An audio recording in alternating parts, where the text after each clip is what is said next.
5-aprelda O'zbekistonda suv toshqini yuzaga keladi. Xalq tayyor tursin. Assalomu alaykum hurmatli tomoshabin do'stlar, kanalimizga xush kelibsiz. Videoroliklar kengroq tarqalishi uchun like va podpisatsiya tugmachalarini bosib qoldirishni unutmang. Magnitli bilak uzukni siz xarid qildingizmi? Magnitli bilak uzuklar inson organizmi uchun qanchalik foydali ekanligini bilasizmi?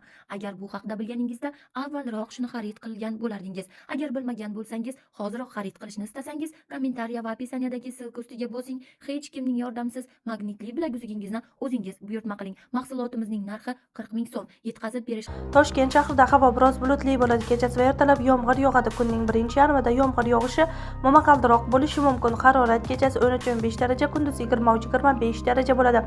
Qoraqalpog'iston Respublikasi Xorazm viloyatida havo biroz bulutli bo'ladi. Yog'ingarchilik kutilmaydi.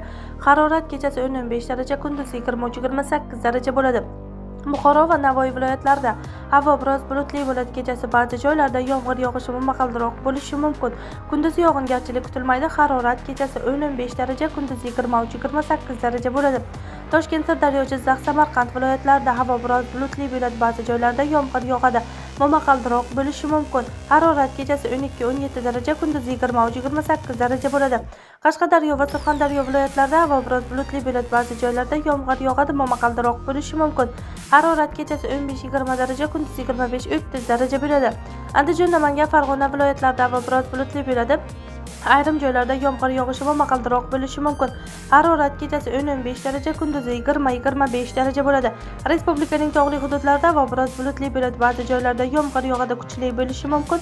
Momaqaldiroq kuzatilishi mumkin. Harorat kechasi 7-12 daraja, kunduz 12-17 daraja bo'ladi deyiladi xabarda.